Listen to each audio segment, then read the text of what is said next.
The most important thing I ever owned was a sealed envelope I almost threw in the trash. I want you to stay with me because this story does not go where you think it goes. It does not end in a courtroom. It does not end with me counting money.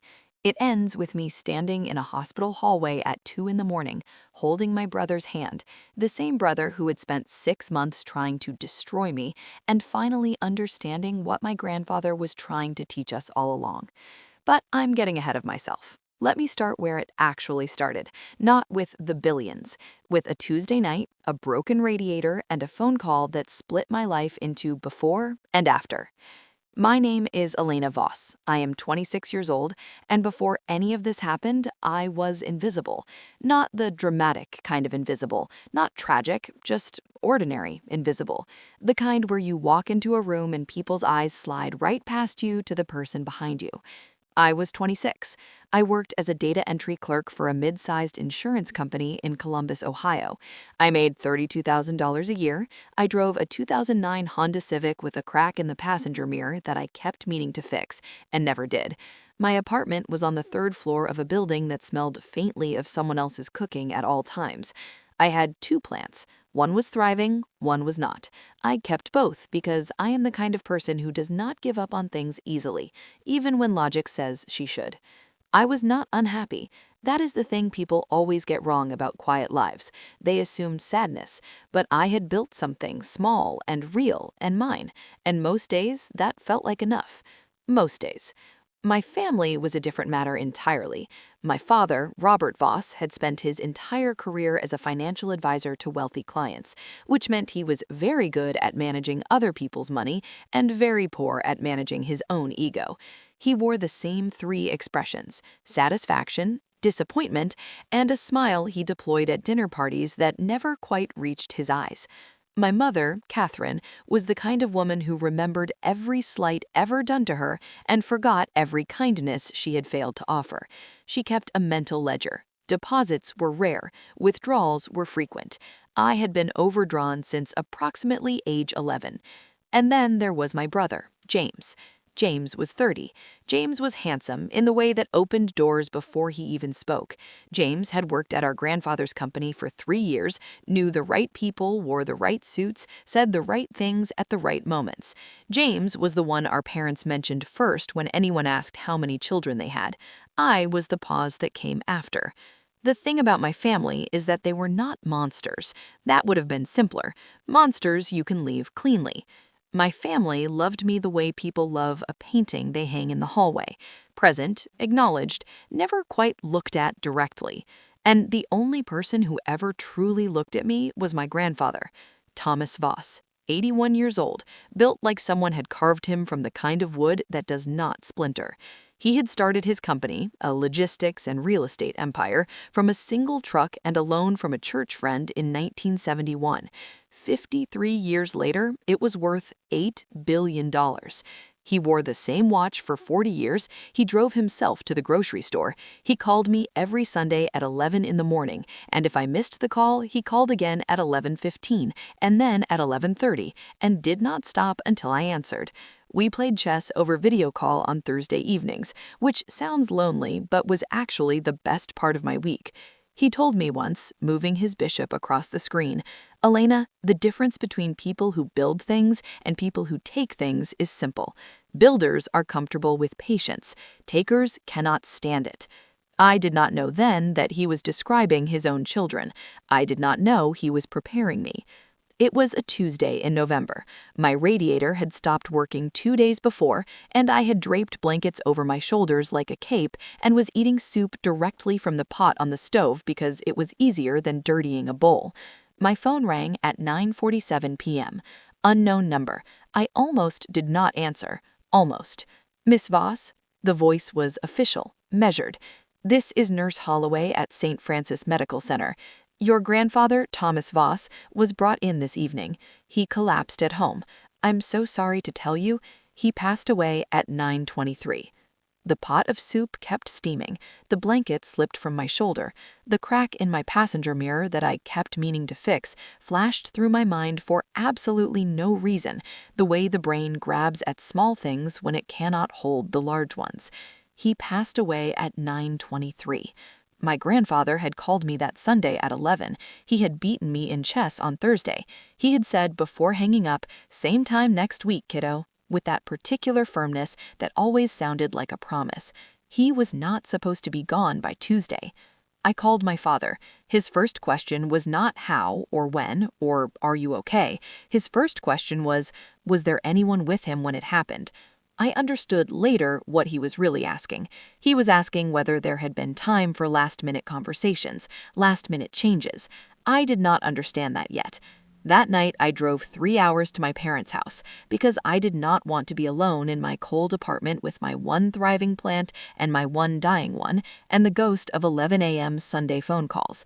When I arrived, my parents were at the kitchen table with a yellow legal pad. He was not crying. He was writing.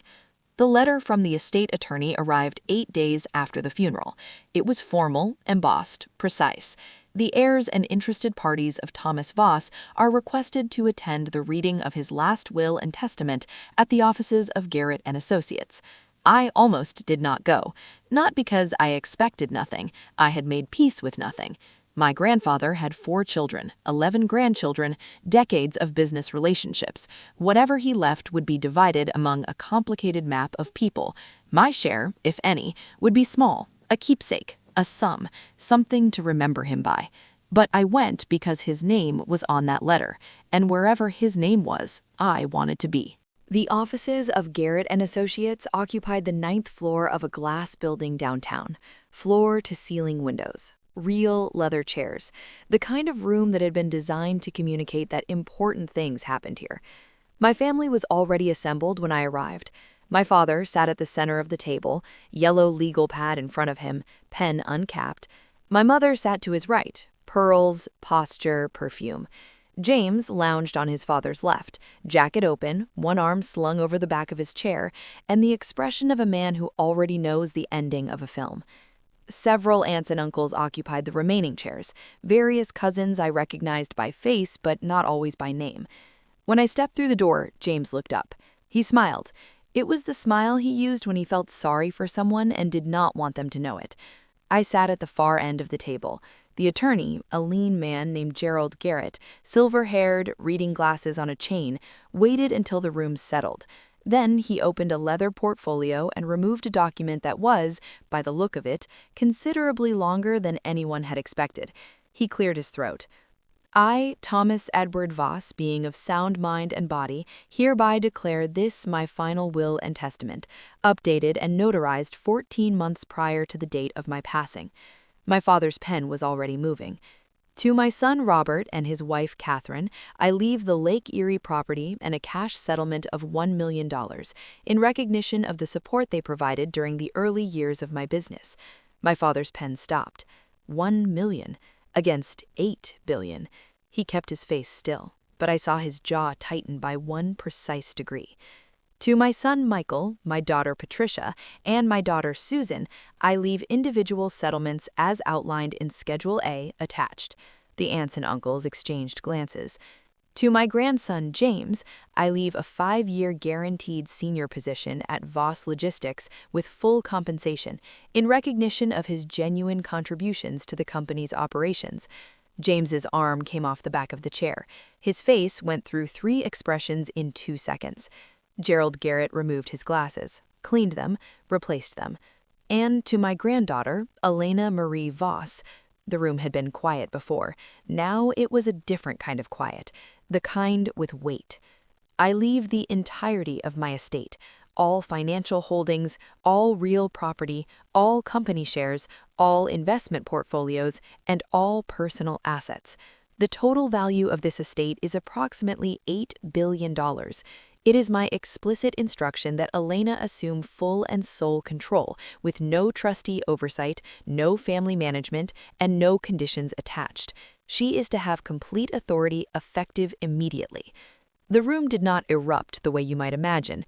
It went completely, perfectly, terrifyingly still. For 4 full seconds, no one moved. Then my father set down his pen. My mother's hand went to her pearls. And James looked at me from the other end of the table with an expression I had never seen on his face before. Not anger, not calculation, something that looked impossibly like shame. Then my father's voice, controlled and surgical. "Gerald, I think there must be some misunderstanding. My father and I discussed the estate planning extensively. He understood that Elena has no background in business management. He would never have—" "He did," Gerald said simply, and he anticipated this response. "With your permission." He pressed a button on a remote. The screen on the wall lit up, and there was my grandfather, sitting in his study chair, the one with the cracked armrest he refused to replace, his hands folded, his eyes clear and steady, and entirely, heartbreakingly alive. "If you are watching this," Gerald said quietly, "then I am gone, and the room is likely not peaceful. So let me say this plainly. I built this company over 50 years. I watched it carefully. I watched my family carefully. And what I observed was this. Most of you see what I built as something to receive. Elena sees it as something to be responsible for. That is the difference.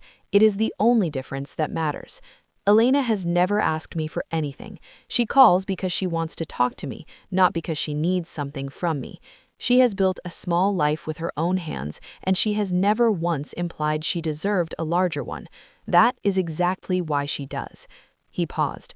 "To Robert, James, and the rest of you, I love you. That has not changed. But love and trust are not the same thing. I trust Elena. I hope one day you will understand why." The screen went dark. My father stood up from his chair so slowly it looked like it cost him something. "This," he said, his voice barely controlled, "will be contested." Gerald did not blink. "You are welcome to pursue that," he said. "I will note that Mr. Voss anticipated that possibility and structured the estate accordingly. I would encourage you to consult your own attorneys before making that decision." My mother turned to me. Her face had rearranged itself into something soft, concerned, maternal. "Elena, sweetheart," she said, "we know we only want what's best for you." I looked at her. I did not say anything. I had spent 26 years filling the silence she left between us. I was done filling it. My apartment was cold when I got home. The radiator still had not been fixed. I sat on my floor with my back against the couch, and I held my phone in both hands, and I stared at the wall for a long time. $8 billion. $8 billion, and I was sitting on a floor that needed vacuuming in an apartment that smelled like my neighbor's curry, with a cracked passenger mirror and a plant that was not going to make it. I did not feel like an heiress. I felt like someone who had just been handed a grenade and told it was a gift. The messages started that night. My father: "Elena, we need to talk rationally about what this means for the family." My mother: "Darling, don't make any decisions without us. You know how Grandpa could be in his last years. He wasn't always thinking clearly." An aunt I had spoken to perhaps 4 times in my life: "Congratulations, we should get together soon." And then James. James did not text that night. James waited 3 days. Then he knocked on my apartment door at 7 in the evening, and when I opened it, he was standing in the hallway in a plain gray sweater instead of one of his suits, and he looked for the first time in my memory like someone who did not know exactly what to say. "Can I come in?" I stepped aside. He sat in my kitchen chair. I stood near the counter. We looked at each other across the small space of my small apartment. "I'm not here to do what Dad asked me to do," he said. I waited. "He asked me to talk to you, to convince you to sign over management." "I know," he told me. He looked at his hands. "I'm not going to do that." I still did not speak. "Look, James," he exhaled, "I'm not going to pretend I wasn't sitting in that room thinking it should have been me. I'm not going to pretend that didn't hurt. It did." He looked up. "But I've been sitting with it for 3 days, and I keep coming back to the same thing. He chose you, and I know Grandpa. I knew him as well as anyone in this family. He was not sentimental. He was not confused. He was the sharpest person any of us ever knew." He paused. "So if he chose you, he had a reason, and I don't think I get to override that reason just because it stings." The kitchen was very quiet. I said, "What do you want, James?" He said, "Nothing. That's the honest answer. I don't want anything from you. I needed you to know that I'm not in their corner on this one." I studied my brother's face. I had spent my entire life reading the room, adjusting, shrinking, trying to determine whether the people around me were safe. James did not look safe exactly. He looked honest, which in my family was rarer. "I'll think about what you said," I told him. He nodded and stood up and left. I stood in my kitchen for a long time after the door closed. Then my phone rang. It was my father. I let it go to voicemail. 3 weeks after the will reading, Gerald Garrett called me at 8 in the morning. "Elena," his voice was careful, "there's something you need to know. Someone attempted to access the estate accounts yesterday. They presented a document claiming to be your authorized representative. The bank flagged it immediately. The protections your grandfather put in place caught it. But I thought you should know." I sat down on my bed. "Who?" I asked. He was quiet for a moment. "The document bore your father's signature," he said. I want to tell you I was shocked. I was not shocked. I was something worse than shocked. I was confirmed. That same week, the whispers started. I heard it first from a woman I had worked with briefly on a nonprofit project. She pulled me aside with the careful expression of someone delivering bad news. "Elena, I don't know if you're aware, but there's a story going around. That you manipulated your grandfather in his last months. That you were always his favorite and you used it." I kept my face still. I heard it again at the grocery store. Caught it mid-sentence from two women in the cereal aisle who did not realize I was behind them. "That Parker girl," said one. "Voss," corrected the other. Either way, 81-year-old man leaving everything to one grandchild. Doesn't that seem odd to you? My father had been busy. He could not take the money legally, so he was going to take my credibility instead. I went home that evening and I sat at my kitchen table, and for the first time since the will reading, I let myself feel the full weight of it. Not the money, the exhaustion. I was 26 years old and I was fighting a war I had not started against people who were supposed to love me, using weapons I did not know how to hold yet. I opened my junk drawer. I do not know why. I was not looking for anything. But there, under expired coupons and a dried-up pen and a birthday card from 3 years ago, was an envelope. My grandfather's handwriting on the front. "Elena, open when you need to." I did not remember him giving it to me. It must have been tucked into something, handed over quietly, the way he did things. My hands were not entirely steady as I opened it. The letter inside was 2 pages, handwritten, dated 18 months before he died. "Elena, if you're reading this, something has happened, and the people around you are making you doubt yourself. I know because I know them. I've watched them your whole life. I need you to hear me clearly. You are not confused. You are not too young. You are not incompetent. You are the only person in this family who has ever asked me how I was feeling before asking me what I was planning. You are the only one who called on a Tuesday for no reason, not just Sundays. You were the only one who sent a card on the anniversary of your grandmother's passing because you remembered it mattered to me. These things are not small. These things are everything. I am leaving you what I built because you understand what it cost and what it means. Not because you are perfect, not because you won't make mistakes, but because when you make them, you will care about fixing them. They will tell you you're not ready. They told me the same thing in 1971 when I borrowed money to buy my first truck. I was 23. I didn't know what I was doing either, but I showed up every day and I learned. You will too. Don't let them take this from you. Not the money, the belief in yourself. That's the only thing they can actually steal, and only if you hand it to them. I love you, kiddo. Same time next Sunday. Grandpa. I folded the letter and held it and cried for a very long time. Not sad crying, the other kind, the kind that clears something. When I was done, I washed my face, sat back down at the table, and opened my laptop. It was time to stop playing defense. I did not go looking for allies. They came, quietly, because my grandfather had sent them ahead. The first was a woman named Dr. Ruth Anand, a financial strategist in her late 50s who had worked with my grandfather for over a decade. She called me 2 weeks after the will reading, introduced herself, and said simply, "Your grandfather asked me some time ago to make myself available to you if you ever needed guidance. I'm available." She did not talk to me like I was young. She talked to me like I was the decision maker, because I was. She walked me through the estate structure over 3 long meetings: the holdings, the properties, the investment portfolios, the company operations. It was overwhelming, and it was illuminating. And by the 3rd meeting, I had stopped feeling like someone treading water and started feeling like someone learning to swim. The second ally found me at a community board meeting for one of the charities my grandfather had supported. A retired judge named Harriet Cole, 72, with the posture of someone who had spent 40 years not being moved by arguments she found unpersuasive. She pulled me aside after the meeting ended. "I knew Thomas for 30 years," she said. "He told me on 2 separate occasions that you were the one he was counting on. I didn't fully understand what he meant until I read the papers last month." She handed me a card.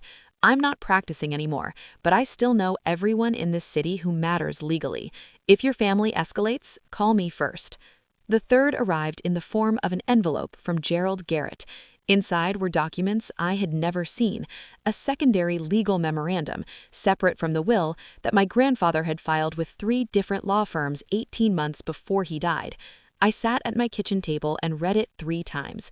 It outlined in precise legal language every scenario my grandfather had anticipated: his family attempting to claim representative authority, his family attempting to contest the will on grounds of diminished capacity, which he had preemptively countered with 2 independent neurological evaluations, both on record, both dated within the past 2 years, both finding him completely cognitively intact, and one final clause: if any heir or family member of Thomas Voss attempts to interfere with the sole inheritance of Elena Marie Voss through legal action, public defamation, or financial fraud, they are to be formally and permanently excluded from any future claims against the estate or its subsidiaries.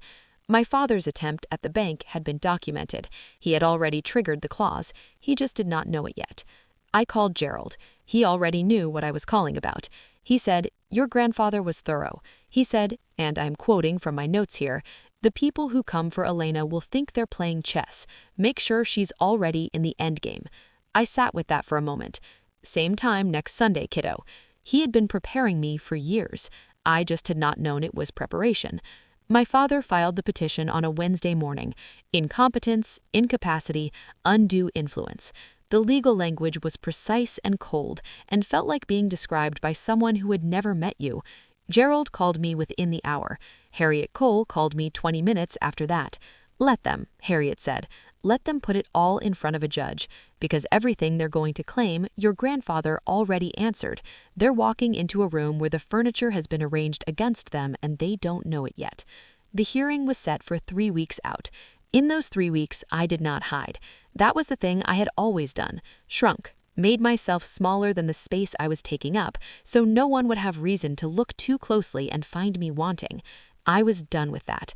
I attended the charity board meeting. I was introduced to people as Thomas Voss's granddaughter, and I did not flinch from that title. I let it sit on my shoulders, and I held it. I moved into a modest house, not a mansion, a 4-bedroom colonial with a garden that had been let go and needed work, which felt appropriate somehow.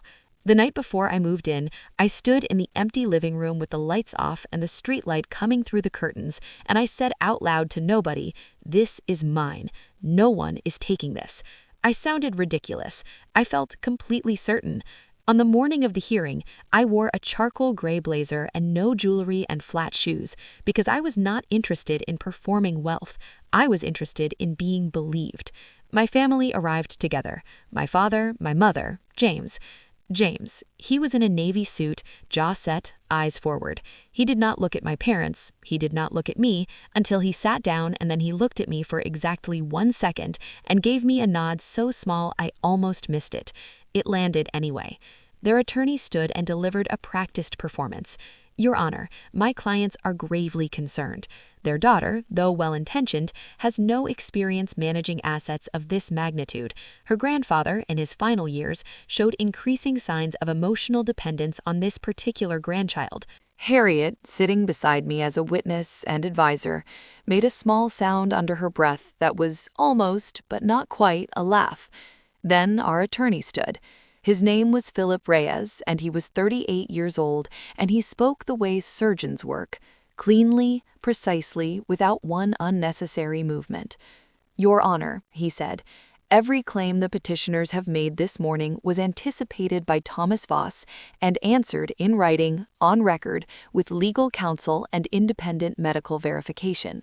We will demonstrate that Thomas Voss was of sound and exceptional mind at every point relevant to this case. We will further demonstrate that the petitioners have already, prior to this hearing, violated the estate's protective clauses through an attempted fraudulent financial transaction. He paused. And we will ask the court to note that the petitioner's own documentation, their texts, their emails, their recorded communications, tells a story considerably different from the one they are presenting here today. He turned to the screen behind him. The texts appeared first. A thread between my father and James, dated 2 weeks after the will reading. In it, my father outlined his strategy in detail. Challenge the will on capacity grounds, get Elena to agree to a trustee. If she resists, escalate. James's responses were short. Okay, got it, I'll try. And then lower, Dad, I don't know if this is right. And my father's reply, it's family, James, do it anyway. The thread ended there. My father went very still. Then Philip displayed the bank documentation, the attempted withdrawal, the forged authorization, the timestamp, my father's name on the document. My mother turned to him and whispered something I could not hear. He did not respond. Then Philip reached into his folder and produced a notebook, worn leather cover, the kind you buy at a drugstore. My grandfather's handwriting filled the pages. He read 3 passages. The first was dated 4 years ago. Robert asked again today about managing the estate after I'm gone. I told him I hadn't decided. The truth is, I had already decided. I just wasn't ready to tell him. The second was dated 2 years ago. Elena called this evening, not Sunday, just a Tuesday. She said she was thinking about me. I asked why, and she said just because. I'm writing this down because I want to remember what it felt like to be thought of for no reason. The third was dated 14 months before his death, the same month he had updated his will, filed the protective memorandum, and recorded his video statement. If Robert contests this decision, it will only confirm what I already know. The ones who fight for it are the ones who should not have it. The one who does not fight is the one who deserves it. Philip closed the notebook. The courtroom was entirely quiet. The judge looked at my father for a long moment. Then she looked at me. The petition is denied, she said. The estate remains solely in the control of Elena Marie Voss. The court further notes the attempted financial fraud documented in these proceedings and refers that matter to the district attorney's office for review. The gavel came down. My mother's hand moved to her pearls and stopped. My father sat absolutely still, the yellow legal pad in front of him completely blank. And James? James stood up before I did. He did not look at our parents. He walked around the table and stood in front of me, and he said quietly, just to me, he was right to choose you. I did not have a response prepared for that. I had spent 26 years preparing responses for cruelty and suspicion and dismissal. Kindness from this particular direction was new. I said, I know, and then, because it was true, thank you for the nod. He almost smiled. I walked out of that courtroom and into afternoon light that seemed unreasonably bright and generous, and I stood on the steps and I breathed.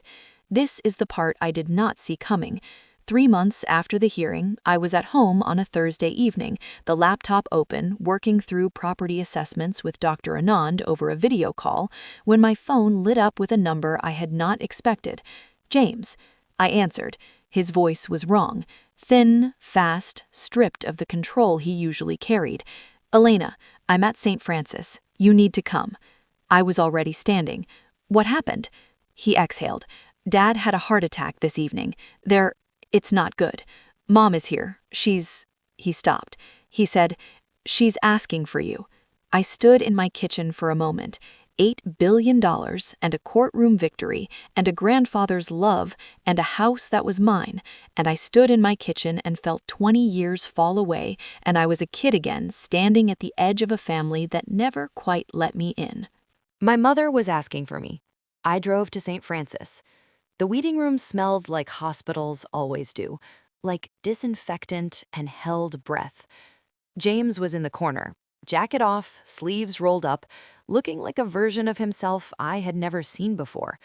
Small, uncertain, tired. He stood when I walked in. "She's in there," he said, nodding toward a side room. "Dad's in surgery. They think he'll make it. But she had a panic attack in the waiting room. They sedated her a little. She's been asking for you since." I looked at my brother. "Why are you here?" I asked. "You could have sent a text." He looked at me steadily. "Because she's my mother," he said, "even now. And because I didn't know if you'd come without someone asking you directly. And because—" He stopped. "Because I wanted you to know you didn't have to come alone," he said. "Whatever you decide, you don't have to do it alone." I sat with that for a moment. Then I walked to the door and knocked quietly and went in. My mother was in a chair by the window. The pearls were gone. Her hair was loose. She looked smaller than I had ever seen her, smaller than her ambitions had ever let her appear. She looked up when I came in. "Elena," she said. And then, in a voice I had never heard from her, not once in 26 years, "I'm sorry." Just those 2 words. No explanation, no rearrangement into something more comfortable. Just sorry, in a voice that sounded like it had been waiting a long time to be released. I sat in the chair across from her. I did not say, "It's okay," because it was not okay. What they had done, what she had permitted, what she had participated in, none of that was okay. But I said, "I'm here." And I stayed. We sat in that waiting room, the 3 of us, my mother, my brother, and me, until 2 in the morning when the surgeon came out and told us my father was out of surgery and stable and would recover. My mother exhaled a breath that seemed to contain years. James put his hand on her shoulder, and I sat in a plastic waiting room chair with my hands in my lap, and I understood, finally, what my grandfather had been doing all along, not just leaving me money, leaving me a position from which I could choose what happened next. He had given me the freedom to walk away from them forever. He had also given me the freedom to choose otherwise. My father recovered. It took 8 weeks and a new diet and a cardiologist's firm instructions about stress, which I suspect he found deeply inconvenient. He did not apologize. I did not expect him to. But one afternoon, 6 weeks after the hospital, he arrived at my house unannounced.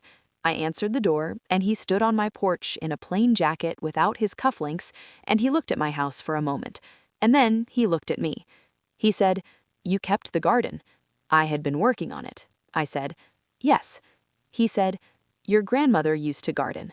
I did not know that. He nodded once, slowly. He left 20 minutes later.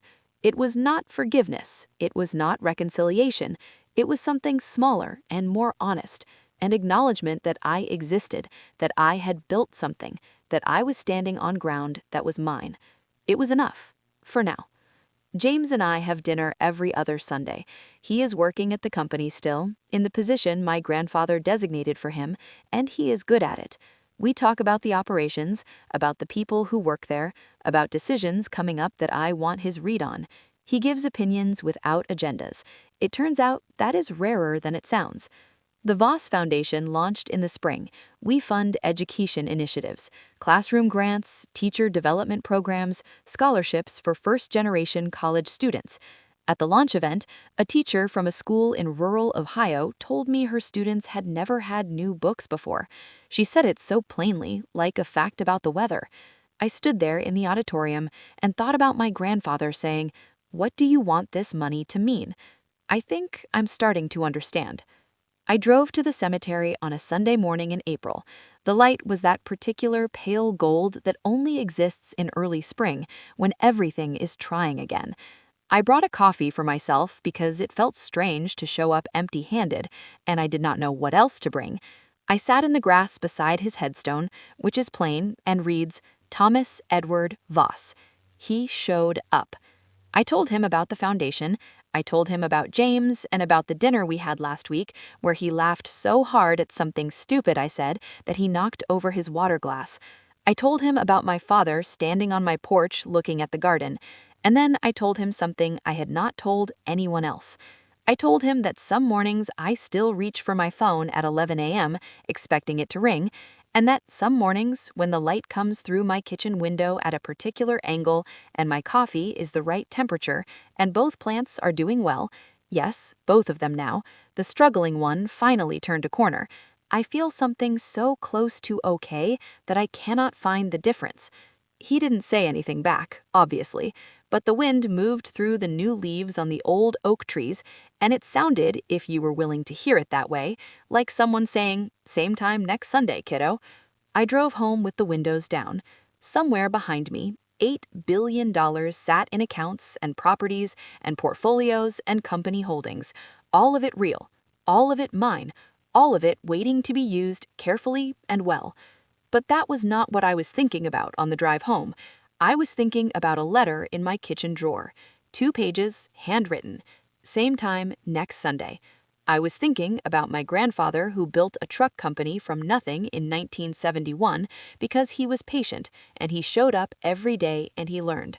I was thinking about a plant that I almost gave up on. And I was thinking, the ones who build things are comfortable with patience. The ones who take things cannot stand it. And I am very clearly a builder.